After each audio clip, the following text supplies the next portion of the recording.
नमस्कार विद्यार्थी मित्रांनो, इन्फिनिटी अकॅडमीमध्ये मी सागर सोनवणे तुम्हा सगळ्यांचं स्वागत करतो. मित्रांनो, 2026मध्ये गट क ची पूर्वपरीक्षा होणार आहे. त्याची जाहिरात मार्चमध्ये येणार आहे.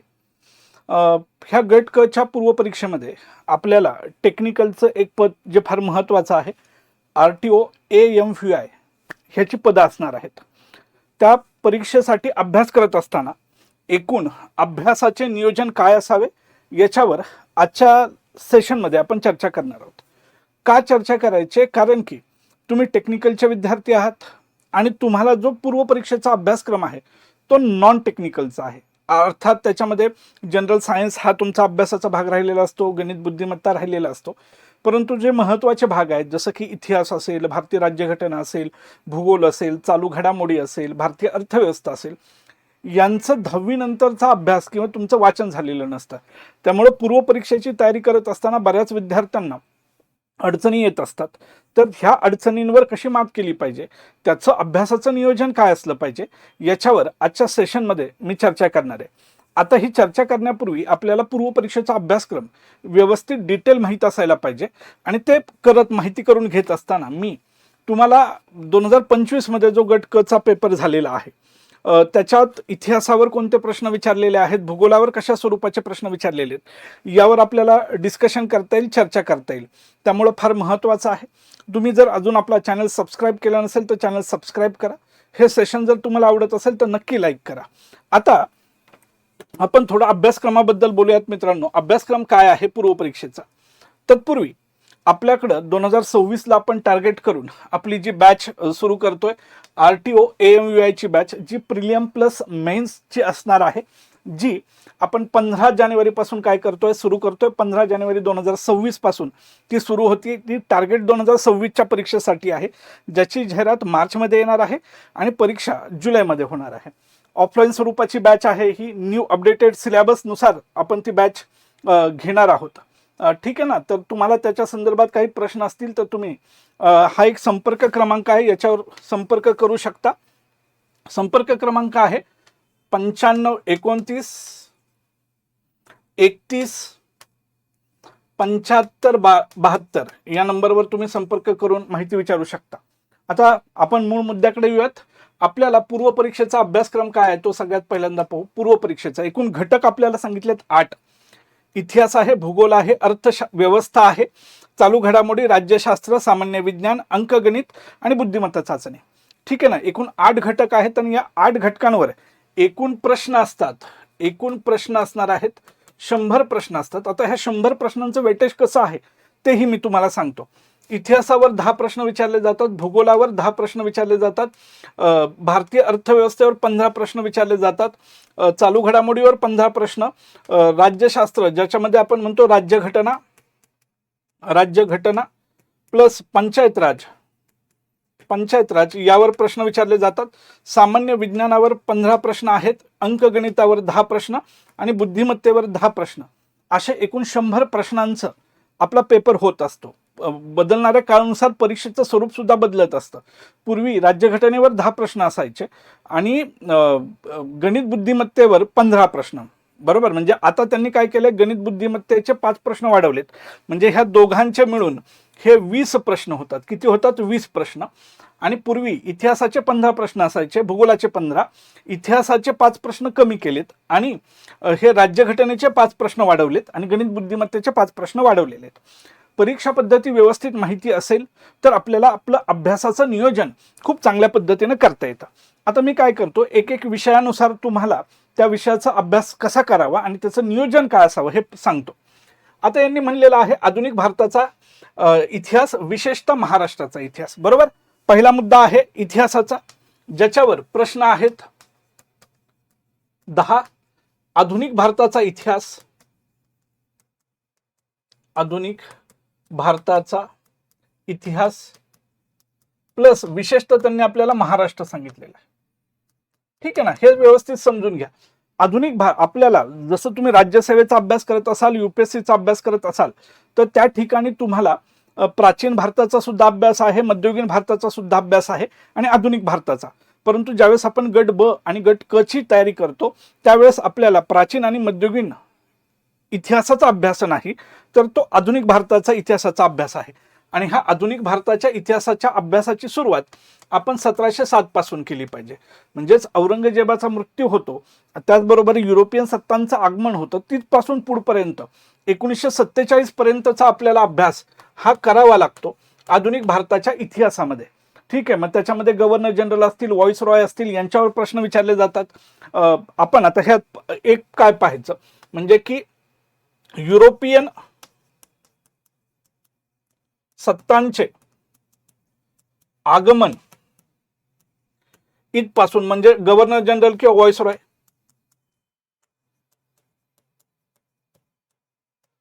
किंवा व्हॉइस रॉय यांवर प्रश्न विचारले जातात. आता हे कसं मी तुम्हाला सिद्ध करून दाखवू. माझ्याजवळ हा रिसेंटली आता 11 तारखेला पुन्हा 2025चा गट क चा पेपर होणार आहे. त्याच्यामध्ये RTO AMVY ची जाहिरात नव्हती, परंतु जो माझ्याजवळ लेटेस्ट जो पेपर आहे त्याच्यामध्ये काय प्रश्न विचारलेले आहेत बघा, त्याच्यावर आपण बोलूयात. ठीक, त्यांनी एक प्रश्न विचारलेला आहे, कोणत्या व्हॉइस रॉयच्या कालखंडात जिल्हा लोकल बोर्डची स्थापना झाली. कोणत्या व्हॉइस रॉयच्या कालखंडात. मी काय म्हणलेलं आहे, व्हॉइस रॉयवर प्रश्न विचारला जातो आणि पर्याय दिलेले आहेत, lord Ripon, lord Lytton, lord Curzon आणि लॉर्ड वेलस्ली. तर ते रिपनच्या काळात झालेलं आहे. रिपनला स्थानिक स्वराज्य संस्थांचा जनक म्हणला जातो. म्हणजे मी जो मुद्दा तुम्हाला सांगतोय तो तुम्हाला प्रूव्ह सुद्धा करून दाखवतो की परीक्षेत गट क च्या परीक्षेत यावर प्रश्न विचारलेला आहे. बरोबर आहे ना. हे आपल्याला तुम्हाला व्यवस्थित माहित असायला पाहिजे. तो एक मुद्दा आहे. दुसरं, आपल्याला जे उठाव झालेले आहेत, उठावावर प्रश्न विचारलेले आहेत. आता उठाव म्हणजे आपल्याला फक्त वाटतो की 1857चाच उठाव नाही. उठावामध्ये आपण काय करतो, सैन्यांचे उठाव, सैनिकांनी केलेले उठाव. 2 नंबरला शेतकऱ्यांचे उठाव, शेतकरी. त्यानंतर आदिवासींचे उठाव, आदिवासी उठाव. आणि 4 नंबरला आपण पाहतो ते म्हणजे नागरी भागातील उठाव. ठीक, नागरी उठाव. आता एक प्रश्न मी तुम्हाला सांगतो, तो म्हणजे इथं त्यांनी एक प्रश्न विचारलेला आहे आपल्याला 1857च्या उठावाबद्दल. बघा प्रश्न आहे, कंपनी सरकारने आपल्या सैनिकांसाठी उपलब्ध केलेल्या एनफिल्ड रायफल हाताळण्यासाठी खालीलपैकी कोणत्या शहरात प्रशिक्षणाची व्यवस्था केली. आता 1857च्या उठावाचं कारण काय होतं, कारण वेगवेगळी होती, परंतु तत्कालीन कारण होतं एनफिल्ड बंदूक. तर त्यांनी त्या उठावावर प्रश्न विचारलेला आहे. तसंच शेतकऱ्यांवर सुद्धा प्रश्न विचारला जात असतो. त्याचबरोबर आता एक कमिशन असतं, स्ट्रेची कमिशन. कमिशन जे वेगळे होते ना, कमिशन यांवर प्रश्न आहेत. मग ते हंटर कमिशन असेल, हंटर कमिशन, वूड असेल, वूडचा डिस्पॅच म्हणतो, stretchy commission, stretchy commission. Stretchy commission कशासाठी होतं तर दुष्काळासाठी होतं. आणि तो प्रश्न काय बघा इथं दिलेला आहे,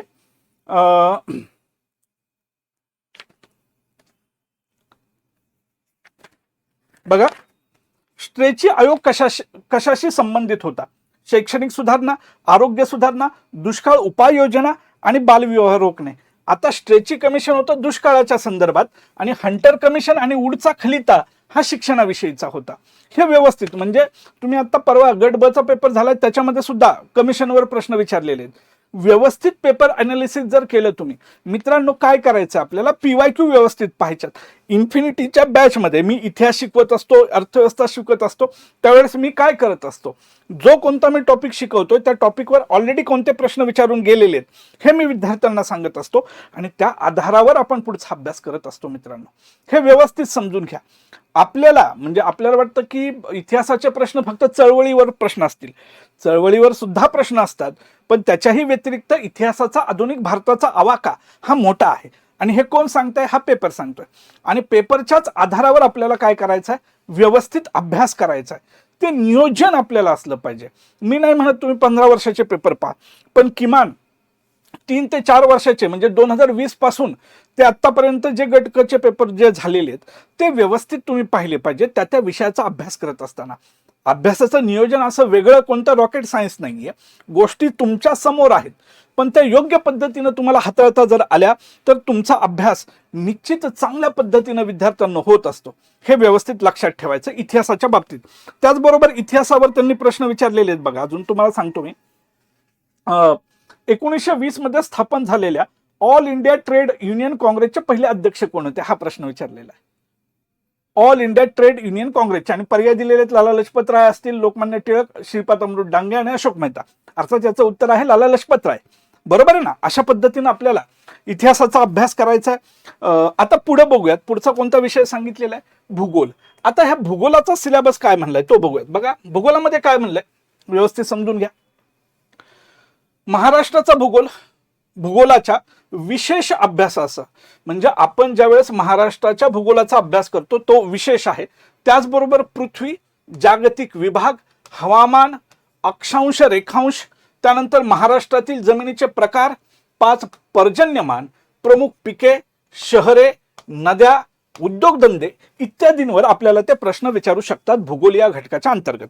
माझ्याजवळ पुन्हा पेपर आणि काय प्रश्न आहेत बघा. प्रश्न विचारलेला आहे, पुढील पर्वत शिखरांच्या उंचीनुसार उतरता क्रम लावा. आता बघा हे कशाच्या संदर्भात येईल, हे पृथ्वीचा अभ्यासाच्या संदर्भात येईल. आणि मग त्यांनी सांगितलंय मकालू, नंदादेवी, अन्नपूर्णा आणि बद्रीनाथ असं विचारलेलं आहे. किंवा एक प्रश्न त्यांनी विचारलेला आहे, भारतातील खालीलपैकी कोणता एका देशाशी सर्वात जास्त लांबी आहे भारताची. आता बघा इथं ते म्हणतात की भूगोलावर प्रश्न आहेत, आपण म्हणतो प्रश्न आहेत 10. बरोबर. मग तुम्ही काय करायचंय, महाराष्ट्राचा भूगोल, महाराष्ट्र, मग महाराष्ट्राचा अभ्यास करत असताना महाराष्ट्रातल्या नद्या व्यवस्थित केले पाहिजेत. त्याच्यानंतर पर्वतरांगा, पर्वत किंवा आपण महाराष्ट्रात पर्वत नाही म्हणत पण डोंगर रांगा ज्या आहेत त्या व्यवस्थित झाल्या पाहिजेत. डोंगर रांगा यांच्यावर प्रश्न आता विचारलेला आहे. सह्याद्रीचा व्यवस्थित अभ्यास झाला पाहिजे. महाराष्ट्रातल्या पूर्ववाहिनी नद्या कोणत्या आहेत, पश्चिम वाहिनी नद्या कोणत्या आहेत, हेच देशाच्या पातळीवर झालं पाहिजे, देशाचा. बरोबर. महाराष्ट्रातली कृषीवर अनेक वेळा प्रश्न विचारलेले आहेत, महाराष्ट्राच्या कृषीबद्दल. आता बघा एक प्रश्न आहे, लोकसंख्येवर प्रश्न विचारलेले. महाराष्ट्राची लोकसंख्या हा खूप महत्वाचा टॉपिक आहे. आता ज्यावेळेस तुम्ही लोकसंख्येचा अभ्यास करता त्यावेळेस तो जॉग्राफीचा सुद्धा भाग असतो प्लस तो इकॉनॉमीचा सुद्धा भाग असतो. हे व्यवस्थित ध्यानात ठेवायचं तुम्ही. लोकसंख्येवर प्रश्न आहे. प्रश्न बघा सांगतो, 2011च्या जनगणनेनुसार महाराष्ट्रातील खालील जिल्हे आणि त्यांची शेकडा शहरी लोकसंख्या, जिल्हे आणि त्यांची शहरी लोकसंख्या हे विचारलेलं आहे. मग अहिल्यानगर दिलंय, यवतमाळ दिलंय, सातारा दिलेला आहे, लातूर दिलेलं आहे. अशा प्रकारचा आपल्याला प्रश्न विचारलेला आहे. मगाशी कुठेतरी अक्षांश रेखांश हा शब्द आलता, अक्षांश रेखांश. काय प्रश्न विचारलेला आहे, खालील विधाने विचारात घ्या. महाराष्ट्राच्या अक्षवृत्तीय विस्तार रेखावृत्तीय विस्तारापेक्षा कमी आहे. महाराष्ट्र राज्यातून कर्कवृत्त जाते. महाराष्ट्राची पूर्व आणि पश्चिम लांबी 800 किलोमीटर इतकी आहे आणि महाराष्ट्राचं क्षेत्रफळ 3,07,713 किलोमीटर इतकं असं सांगितलेलं. हा प्रश्न विचारलेला आहे. आपण काय करायचं, सिलेबसमध्ये जे जे सांगितलेलं आहे त्यावर व्यवस्थित आपला अभ्यास झाला पाहिजे. मग त्याच्यासाठी कोणती पुस्तकं वाचायची त्याचं मी बुक लीगचं वेगळं सेशन घेईल, परंतु विषयाचा आवाका हा आपल्याला चांगला समजला पाहिजे. आणि इथे एक प्रश्न आहे की जिल्ह्यांची नावं दिलेली आहेत, शहरं दिलेली आहेत, भंडारा आहे, नंदुरबार आहे, उदयपूर आहे, छत्रपती संभाजीनगर. आणि मग त्या जिल्ह्यांचं वैशिष्ट्य काय आहे, यशवंत तलाव, सिटी ऑफ लेक्स, सिटी ऑफ गेट्स असं वगैरे जे छत्रपती संभाजीनगरला म्हणलं जातं ना, सिटी ऑफ गेट्स, वेगवेगळी गेट्स तिथं होते. तशा प्रकारचे आपल्याला त्यांनी प्रश्न विचारलेले आहेत. भूगोलाचा अभ्यास व्यवस्थित करायचा, विशेषतः संदर्भ हा महाराष्ट्राचा असला पाहिजे. ज्यावेळेस आपण गट ब आणि गट क ची चर्चा करतो त्यावेळेस विशेषतः संदर्भ हा महाराष्ट्राचा असला पाहिजे. तो इतिहासाच्या बाबतीत सुद्धा, तो भूगोलाच्या बाबतीत सुद्धा. हे व्यवस्थित तुम्ही ध्यानात ठेवायचं, तर खूप चांगला अभ्यास तुमचा होईल. आता पुढचा बघा, त्यांनी भारतीय अर्थव्यवस्था असं म्हणलेलं आहे. आणि भारतीय अर्थव्यवस्थेवर त्यांनी काय सांगितलंय बघा, विस्तारानं सांगितलेलं आहे. भारतीय अर्थव्यवस्था काय, 2 घटक सांगितलेत, एक भारतीय अर्थव्यवस्था आणि 2 शासकीय अर्थव्यवस्था. भारतीय अर्थव्यवस्थेत 1 राष्ट्रीय उत्पन्न, 2 शेती, 3 उद्योग, 4 परकीय व्यापार, 5 बँकिंग, 6 लोकसंख्या, 7 दारिद्र्य, 8 बेरोजगारी, 9 मुद्रा, 10 राजकोषीय नीती. बरोबर. आणि शासकीय अर्थव्यवस्थेमध्ये 1 अर्थसंकल्प, 2 लेखे आणि 3 लेखा परीक्षण यावर आपल्याला त्यांनी सांगितलेलं आहे. आणि अर्थव्यवस्था या टॉपिकवर आपल्याला प्रश्न विचारले जातात 15. फार महत्वाचा घटक आहे. आता कोणकोणते प्रश्न आहेत हे थोडक्यात मी तुम्हाला सांगतो. अर्थव्यवस्थेवर विचारले गेलेले आहेत, त्यातून एक सोपं जाईल तुम्हाला अभ्यास करताना. बघा एक प्रश्न काय आहे, महाराष्ट्राची आर्थिक पाहणी सन 2023-24 नुसार राज्याच्या स्वतःच्या कर महसुलात टिंबटिंब कराचा सर्वाधिक हिस्सा आहे. म्हणजे की महाराष्ट्र सरकारला जेवढा कर मिळतो त्यामध्ये कोणत्या कराचा सगळ्यात जास्त वाटा आहे? पर्याय दिलाय विक्री कर, दुसरा व्यापार कर, तिसरा वस्तू आणि सेवा कर म्हणजेच जीएसटी आणि चौथा सामाजिक सेवा कर. म्हणजेच यांनी कर या टॉपिकवर प्रश्न विचारलेला आहे. तुम्हाला मी इथं सांगतो, मी जरी हे प्रश्न सांगत असलो तरी सिलेबसमध्ये जे जे टॉपिक सांगितलेले आहेत, राष्ट्रीय उत्पन्नावर हमखास प्रश्न असतोच असतो. त्याचनंतर पब्लिक फायनान्सवर प्रश्न असतोच. तुटीच्या संकल्पना, महसुली तूट काय असते, भांडवली तूट काय आहे, त्याच्यानंतर राजकोषीय तूट काय आहे, अर्थसंकल्पीय तूट काय आहे, प्राथमिक तूट काय आहे, प्रभावी महसूल तूट काय आहे, याच्यावर प्रश्न विचारले जातात. जे डेफिसिटवर वेगवेगळे प्रश्न विचारले जात असतात हे तुम्हाला व्यवस्थित माहीत असायला पाहिजे. कृषीवर तर हमखास प्रश्न विचारलेला दिसतो आपल्याला. कृषीवर प्रश्न आहे, बँकिंगवर प्रश्न आहे, बँकिंगवर प्रश्न आहे. मित्रांनो हे व्यवस्थित लक्षात ठेवा. आता बघा, हे तर मी कराच्या संदर्भात एक प्रश्न आलेला आहे. त्याचबरोबर बघा, मी बोलताना म्हणलेलं होतं राष्ट्रीय उत्पन्न, हा मी उल्लेख आला होता माझ्याकडून, राष्ट्रीय उत्पन्न नॅशनल इन्कम, आणि प्रश्नच आहे बघा, राष्ट्रीय उत्पन्नाच्या हिशोबासाठी 1993-94 या मूळ वर्षाऐवजी CSOने कोणत्या सुधारित वर्षाचा वापर केला? म्हणजे 93-94 नंतर कशाचा वापर केला? 94-95, 97-98, 99-2000 आणि 2000-2001. तर या प्रश्नाचं उत्तर काय आहे? 99-2000. म्हणजे पहिलं बघा, मला विचारलं तर मी सांगेल, ज्यावेळेस मी वर्गात शिकवतो असं पहिला टॉपिक असतो.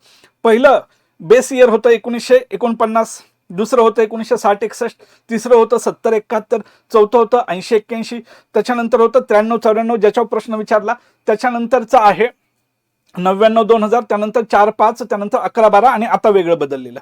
म्हणजे वर्गात ते आपण पाठच करून घेत असतो आणि त्याच्यावर प्रश्न विचारलेला आहे. परीक्षा केंद्रीय असलं पाहिजे, सिलेबस तोंडपाठ असला पाहिजे, प्रश्न त्या टॉपिकवर कोणकोणते विचारलेत हे व्यवस्थित माहीत असलं पाहिजे. आणि जर ते व्यवस्थित माहीत असेल तर तुम्हाला अभ्यास करणं काय जातं मित्रांनो, सोपं जात असतं. पेपर व्यवस्थित पहा. 2020 नंतर त्या विषयाचा अभ्यास करत असताना कोणकोणते प्रश्न विचारलेले आहेत हे व्यवस्थित समजलं तर गोष्टी सोप्या होत जातील. तसे प्रश्न विचारलेले आहेत. पुढे बघा, पंचवार्षिक योजना, याच्यावर हमखास प्रश्न आहे. पंचवार्षिक योजना भारताच्या स्वातंत्र्यानंतरच्या, म्हणजे आपण पाहतो 1951 ते 2017 पर्यंत आपल्या 12 पंचवार्षिक योजना झालेल्या आहेत.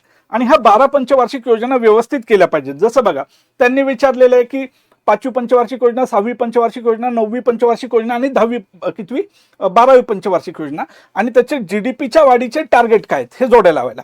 आपल्या नोट्स काढा, प्रत्येक योजनेच्या पुढे टार्गेट आणि अचीव काय झाले ते लिहिलेले आहे. हे प्रश्न दिसतात तुम्हाला. नियोजन त्या पद्धतीनं तुमचं झालं पाहिजे. त्याच्यानंतर पुढे काय पाहूयात. बघा, मगाशी मी तुम्हाला म्हणलं होतं की कृषी व्यवस्थित केलं पाहिजे. तेलबिया आणि कडधान्यांचा उत्पादक शेतकऱ्यांना सुरक्षितता पुरवण्यासाठी शासन टिंबटिंब राबवते. म्हणजे हा कृषीच्या रिलेटेड प्रश्न आहे. पुढे प्रश्न आहे, भारतातील मृत्यू दर कमी होण्याची कारणं काय? मी मगाशी सांगितलेलं होतं लोकसंख्या टॉपिक जॉग्राफीमध्ये सुद्धा करायचा आहे. फॅक्च्युअल डाटा जॉग्राफीत विचारला जातो आणि लोकसंख्या आणि आर्थिक विकास यामध्ये तो इकॉनॉमीमध्ये विचारला जात असतो. हे लक्षात ठेवायचं. ठीक आहे ना. हे व्यवस्थित मित्रांनो तुम्ही काय करा, लक्षात ठेवा. या पद्धतीने ते नियोजन झालं पाहिजे. अजून एक टॉपिक तुम्हाला जो फार महत्वाचा करायचा आहे तो सार्वजनिक वित्त. सार्वजनिक वित्त, ज्याला इंग्रजीमध्ये म्हणलं जातं पब्लिक फायनान्स. प्रत्येक वर्षी पब्लिक फायनान्स या टॉपिकवर 1 किंवा 2 प्रश्न विचारले जातात. जे मगाशी मी तुटीच्या संकल्पना बोललो, आता इथं प्रश्न काय आहे, केंद्र शासनाकडून प्राप्त होणारी अनुदाने हा महसुली जमेचा एक प्रमुख घटक आहे. बरोबर. राज्यांना जे केंद्र सरकार राज्यांना अनुदान देतं तर ते राज्यांच्या महसुली जमेचा भाग आहे. अनुदान म्हणजे महसुलीचाच भाग आहे. अनुदान मिळलं तर महसुली जमा, तुम्ही अनुदान दिलं तर महसुली खर्च असतो. कोणत्याही सरकारनं आपला महसुली खर्च कमी केला पाहिजे आणि आपला भांडवली खर्च वाढवला पाहिजे. महसुली खर्च हा उपभोगात्मक असतो आणि भांडवली खर्च हा विकासात्मक असतो. रस्ते बांधले भांडवली खर्च आहे, धरण बांधलं भांडवली खर्च आहे, कारण की उद्या भविष्यात त्यातून काहीतरी उत्पादन निघणार असतं. धरण बांधलं तर लागवडी खालचं क्षेत्र वाढतं, शेतकऱ्यांचं पीक वाढतं, कारण की बारमाही शेती करता येते. रस्ते वाढले तर इन्फ्रास्ट्रक्चर वाढणार, इन्फ्रास्ट्रक्चर चांगलं तर देशाच्या अर्थव्यवस्थेला गती मिळणार, पर्यायानं जीडीपी वाढणार, जीडीपी वाढली तर देशाचं आपण म्हणू की राष्ट्रीय उत्पन्न वाढणार, राष्ट्रीय उत्पन्न वाढलं तर लोकांचं पर कॅपिटा इन्कम वाढणार, लोकांचं पर कॅपिटा इन्कम वाढलं तर गरिबी कमी होण्यास मदत होणार. ही साखळी आहे, ही काय एका दिवसात नाही समजून होणार. पण तुम्हाला अशा पद्धतीचे प्रश्न, सर आमचा डिप्लोमा झाला, आमची डिग्री झाली, आम्हाला हे जमत नाही, मग करू नका अभ्यास. तुम्हाला आरटीओची तयारी करायची, जर तुम्हाला अधिकारी व्हायचं तर तुम्हाला ह्या गोष्टी कराव्याच लागतील. सर हे 8 घटक आहेत, मी इकॉनॉमी नाही सोडवत, नाही जमणार. मग तू 85 प्रश्न सोडवणार आहेत, 85 पैकी तुमचे 85 तुझे सोडून होणार आहेत का? नाही. नाही सर 50च झालेत, 50 मध्ये तुझे 50 बरोबर येणार आहेत का? त्यामुळे जो अभ्यासक्रम सांगितलेला आहे तो व्यवस्थित केलाच पाहिजे. कोणताही विषय, कोणताही टॉपिक तुम्ही बाजूला टाकू शकत नाही. एक वेळेस टॉपिक बद्दल म्हणू शकतो, पण विषय तर बाजूला नाही काढता येणार. हेच अर्थव्यवस्थेच्या बाबतीत आहे. आता पुढचा अभ्यासक्रम काय सांगितलाय? चालू घडामोडी. आता चालू घडामोडीवर प्रश्न आहेत बा, प्रश्न आहेत 15, बरोबर. आणि ह्या 15 प्रश्नामध्ये आपल्याला काय करायचंय? महाराष्ट्र, देश आणि आंतरराष्ट्रीय पातळीवरच्या चालू घडामोडींचा अभ्यास करायचा आहे. मग त्या कोणकोणत्या आहेत? त्या राजकीय आहेत, आर्थिक आहेत, पुरस्कार आहेत, नियुक्त्या आहेत, व्यक्तिविशेष आहे आणि क्रीडा आहे. यावर आपल्याला प्रश्न विचारले जातात. राजकीय, आर्थिक असतील, पुरस्कार विषयक असतील, नियुक्त्या केंद्र सरकारनं राज्य सरकारनं केलेल्या असतील, आंतरराष्ट्रीय पातळीवरच्या असतील, व्यक्तिविशेष असेल, एखाद्या व्यक्तीचं निधन झालं असेल, आणि क्रीडा विषयक असेल तर त्या बघा. आता मी सांगतो तुम्हाला, मी फक्त हे घटक सांगितलेत आणि कोणकोणते प्रश्न आहेत बघूयात.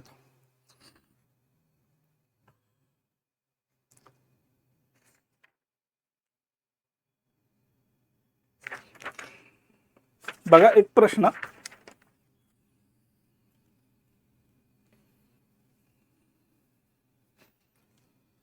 एकोणीसवी अलिप्त राष्ट्र चळवळ शिखर परिषद कुठे आयोजित करण्यात आली? ही राजकीय आहे. काय प्रश्न आहे?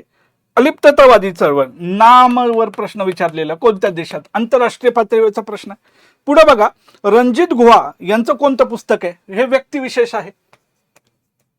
रणजित गुहावर प्रश्न विचारलेला आहे. त्याच्यानंतर प्रश्न आहे 75व्या प्रजासत्ताक दिनाच्या पूर्वसंध्येला राष्ट्रपतींनी किती पद्म पुरस्कारांना मान्यता दिली? पद्म पुरस्कार इथं लिहिले ना, पुरस्कारावर प्रश्न विचारले जातात. चालू घडामोडीचा अभ्यास आपल्याला 1 वर्षाचा करायचा आहे. 1 वर्षाचा अभ्यास. जर तुमची परीक्षा जुलै 2026 मध्ये होणार असेल तर तुम्ही जानेवारी 2025 हा अख्खं वर्ष आणि हे जवळपास 1.5 वर्षाचा अभ्यास अपेक्षित आहे. चालू घडामोडीचा अभ्यास परीक्षेच्या आधी तुम्ही म्हणाल की इयरबुक घेतो आणि करतो, असं होणार नाही. मी आता क्लिअर सांगतोय तुम्हाला बरं का. तुम्हाला डेली बेसिसवर न्यूजपेपर वाचावा लागेल, त्याच्यानंतर मंथली मॅगझिन वाचावं लागेल. कोणतं वाचायचं मी ते बुक लिस्टमध्ये सांगतो. आणि परीक्षेच्या आधी इयरबुक रिवाइज करायचं. बरेच लोक परीक्षेच्या आधी वर्षभर काय केलेलं नसतं, अजून 6 महिने 180 दिवस आहेत तरी सुद्धा काही पाहत नाहीत, न्यूजपेपर वाचत नाही, मंथली मॅगझिन वाचत नाही. परीक्षेच्या आधी महिनाभर ते इयरबुक करतात. इयरबुक मध्ये नुसता फॅक्च्युअल डाटा, एका पानात 30 ते 40 फॅक्ट, 400 पानाचं पुस्तक, जवळपास 10,000 फॅक्ट वाचणार, काय लक्षात राहणार? त्यामुळे मंथली मॅगझिन आत्तापासून केलं तर मागच्या 6 महिन्याचे तर दर महिन्याला एक बाजूला काढत चला आणि चालू महिन्याचं वाचत चला. चालू घडामोडी असा विषय मित्रांनो, तिथं संकल्पना नाहीत, तिथं सूत्र नाहीत, तिथं घटना आहेत, त्या घडून गेलेल्या आहेत, त्या फक्त आपल्याला व्यवस्थित लक्षात ठेवायच्यात. चालू घडामोडीचा व्यवस्थित अभ्यास केला तर 15 पैकी 12 प्रश्न बरोबर आणता येऊ शकतात, वर्षभर व्यवस्थित केलं तर. आणि चालू घडामोडीच्या अभ्यासामध्ये पॉलिटिक्सचा पण अभ्यास होत असतो, त्याच्यामध्ये अर्थव्यवस्थेचा सुद्धा अभ्यास होत असतो. त्यामुळे चालू घडामोडी फक्त चालू घडामोडी म्हणून न पाहता त्याला विषयाशी सुद्धा जोडता आलं पाहिजे. हे नियोजन आहे. या पद्धतीनं आपण पुढे गेलं पाहिजे. ठीक आहे ना. चालू घडामोडीवर पुढे बघा, राज्य घटना. आता इथं राज्यशास्त्र लिहिलं असलं, याच्यावर प्रश्न आहेत 15, तरी सुद्धा आपल्याला अभ्यास आहे. राज्य घटना प्लस पंचायत राज, बऱ्याच लोकांकडून पंचायत राजचा अभ्यास राहतो. ग्रामपंचायती आत्ता बघा, एक परीक्षा आत्ता झाली गडबची, ग्रामपंचायतीवर प्रश्न 243 वर प्रश्न विचारलेला आहे. ग्रामपंचायत, पंचायत समिती, जिल्हा परिषद, नगरपालिका, महानगरपालिका, नगर परिषदा, आत्ता बघा महाराष्ट्रात निवडणुका होत आहेत. तर पंचायत राज व्यवस्थेवर एक्सपेक्टेड आहे. हे व्यवस्थित केलं पाहिजे. राज्यघटनेचा अभ्यास करत असताना जो भाग फार महत्वाचे, ज्याच्यावर मोस्ट एक्सपेक्टेड प्रश्न असतात, भाग 2, भाग 3, 100% प्रश्न असतात. भाग 3 वर तर 100, मूलभूत हक्क ज्याला आपण म्हणतो त्यावर 100% प्रश्न विचारला जात असतो. मूलभूत हक्क, मार्गदर्शक तत्वे, त्याच्यानंतर आपण म्हणू की मूलभूत कर्तव्य, यावर प्रश्न आहेत. म्हणजे की 10, आपण म्हणू की 15 प्रश्न आहेत राज्यघटनेतले, तर त्यातले 5-6 प्रश्न तर तुम्हाला भाग 2 आणि भाग 3 वरच मोठ्या प्रमाणात मिळत राहतात. उदाहरणार्थ बघा, एक प्रश्न आहे ह्याचा, पुढील विधान विचारात घ्या. 73व्या घटना दुरुस्तीनं कायद्याने भारतातील ग्रामीण भागांची पंचायत राज व्यवस्थेत घटनेत भाग 9 मध्ये समाविष्ट केले. 74व्या घटना दुरुस्तीनं, म्हणजेच हा पंचायत राज व्यवस्थेवरचा प्रश्न आहे. बरेच लोक राज्यघटनेचा अभ्यास करतात आणि पंचायत राजचा अभ्यास हा त्यांच्याकडून राहून जातो. तो व्यवस्थित केला पाहिजे मित्रांनो. पुढे बघा, इथं विचारलेलं आहे, भारतीय राज्यघटनेच्या उद्देशिकेमध्ये, ज्याला आपण प्रियम्बल म्हणतो, समाजवादी धर्मनिरपेक्ष या संज्ञेचा समावेश कोणत्या घटना दुरुस्तीनं करण्यात आलेला आहे? 41वी, 44वी, 42 आणि 46. 42वी घटना दुरुस्ती. म्हणजे ज्या ज्या महत्वाच्या घटना दुरुस्त्या आहेत त्या व्यवस्थित माहीत असायला पाहिजेत. भारतीय राज्यघटना सुद्धा मार्क मिळवून देते, परंतु ते वारंवार वाचून झालं पाहिजे. कलमांवर प्रश्न विचारलेले आहेत. मी तुम्हाला अजून एक महत्वाचा मुद्दा सांगतो, संसदेवर प्रश्न हमखास विचारले जातात. संसद, त्याच्यानंतर जे हमखास प्रश्न आहेत बघा, राष्ट्रपती, उपराष्ट्रपती, राज्यपाल, यांवर 100% प्रश्न विचारले तुम्हाला दिसतात. बघा इथं घटना दुरुस्तीवर आत्ता मी बोललो, मी जे तुम्हाला म्हणलं भाग 3 वर जास्त प्रश्न आहेत. कलम बघा, कलम 14, कलम 15, कलम 16 आणि कलम 17 वर प्रश्न विचारले, जोड्या लावाल, त्यांचे हेडिंग्स काय आहेत ते विचारलेले आहेत. बघा हे कलम, आता मी 243 म्हणलं ना, वारंवार प्रश्न. भारतीय राज्यघटनेतील कलम 243 मध्ये प्रश्न विचारलेला आहे. कलम 243 फार महत्वाचा आहे. ठीक, राज्यघटनेवर अशा पद्धतीने आपल्याला अभ्यास झाला पाहिजे. आता जे पुढचा भाग आहेत बघा, मी जे सामान्य विज्ञान आणि याच्याबद्दल मी इथं बोलतो. बघा मित्रांनो, सामान्य विज्ञानामध्ये तो व्यवस्थितच केलं पाहिजे. फॅक्च्युअल प्रश्न आता विचारायचा कल वाढलेला आहे आणि त्यासाठी पाठ्यपुस्तकं तुम्ही खूप चांगल्या पद्धतीनं केली पाहिजेत. भौतिकशास्त्र, रसायनशास्त्र, प्राणीशास्त्र, वनस्पतीशास्त्र आणि काय आरोग्यशास्त्र यांवर प्रश्न आहेत. विशेष करून प्राणीशास्त्रावर बऱ्याच वेळा प्रश्न विचारलेले दिसतात आपल्याला, आणि वनस्पतीशास्त्रावर आत्ता गट ब चा पेपर झाला ना, त्याच्यामध्ये त्यावर जास्त प्रश्न विचारलेले होते. आणि जो दुसरा भाग आहे अंकगणित आणि बुद्धिमत्ता, अंकगणित आणि बुद्धिमत्तेचं वेटेज वाढलेलं आहे, म्हणजे 5 मार्कांना वाढले. एकूण ह्या दोघांचा विचार केला तर हे 20 मार्काला आहे. गणिताचा दररोज अभ्यास झाला पाहिजे, मी या मताचा मी. गणित आणि बुद्धिमत्तेचा, म्हणजे जर तुम्ही गणित, बरेच लोक असतात की सर गणित फार अवघड जातं, बुद्धिमत्ता तुलनेनं सोपं जातं, पण तुम्ही काय केलं पाहिजे, दररोज 1 ते 1.5 तास गणिताचा अभ्यास झाला पाहिजे. प्रत्येक टॉपिक हा आपण तो सोडवला पाहिजे आणि जास्तीत जास्त प्रश्नांचा सराव केला पाहिजे. गणिताचा अभ्यास म्हणजे सराव सराव सराव, वेगवेगळ्या प्रकारची, वेगवेगळ्या पद्धतीचे जास्तीत जास्त प्रश्न तुम्ही सोडवले पाहिजेत, तर तुम्हाला ते सोपं होईल. आत्ता बघा, बऱ्याच गट ब चा पेपर झाला, बऱ्याच लोकांना पेपर कव्हर नाही झाला. का नाही कव्हर झाला? कारण की गणित फार लेंदी होतं. एक प्रश्न सोडवायला त्यांना 2-2, 3-3 मिनिटं चालले होते. जर गणिताचा एक प्रश्न सोडवायला 3 मिनिटं जात असतील आणि जर तुम्ही 10 प्रश्न गणिताचे सोडवताय, 3 मिनिटं जर गेले, 30 मिनिटं गेले तुमचे, बाकीचे 90 प्रश्न तुम्ही सोडवणार आहेत का तेवढ्या वेळामध्ये? तर हे तुम्हाला व्यवस्थित कळलं पाहिजे. जर ते तुम्ही, आणि गणित सराव सराव सरावच, दॅट्स इट. बुद्धिमत्ता सुद्धा तेच आहे. दररोज 1 ते 1.5 तास गणिताचा सराव झाला पाहिजे आणि गणिताचा अभ्यास झाल्यानंतर मग बुद्धिमत्तेवरचा अभ्यास झाला पाहिजे. गणित सोडवता आली पाहिजेत. कोणताही घटक तुम्ही ऑप्शनलला टाकू शकत नाही. हेच माझ्या दृष्टीनं अभ्यासाचं सगळ्यात महत्वाचं नियोजन आहे. हे लक्षात ठेवा मित्रांनो. इन्फिनिटीमध्ये जे मी तुम्हाला म्हणलं की RTO AMVI च्या परीक्षेसाठी आपली जी बॅच सुरू होती ती 15 जानेवारीला बॅच सुरू होती. परीक्षा केंद्रीय बॅच आहे. परीक्षेला काय विचारलं जातं हे आपण पाहतो, वर्गात शिकवतो. त्याचबरोबर आठवड्याला जो सिलेबस झालेला आहे त्याची टेस्ट असते, वीकली टेस्ट म्हणतो आपण त्याला. आणि परीक्षेच्या आधी आपण टेस्ट सिरीज सुरू करणार आहोत. जवळपास 15 टेस्ट आहेत. मग त्या सब्जेक्ट वाईज असतील, इतिहासाची वेगळी, गणिताची वेगळी, बुद्धिमत्तेची वेगळी, भूगोलाची वेगळी आणि कॉम्प्रिहेन्सिव्ह सुद्धा टेस्ट असतील. जर तुम्ही मेहनत करताय, अभ्यास करताय आणि तुमचं स्वप्न आहे अधिकारी व्हायचं, तर नक्कीच ही बॅच तुम्ही काय करा, जॉईन करा. अपेक्षा करतो की हे सेशन तुम्हाला आवडलं असेल तर नक्की लाईक करा. गरजेचं वाटत असेल तर जास्तीत जास्त लोकांपर्यंत शेअर करा आणि चॅनल सबस्क्राईब केलं नसेल चॅनल सबस्क्राईब करा. आत्ता थांबूयात. धन्यवाद.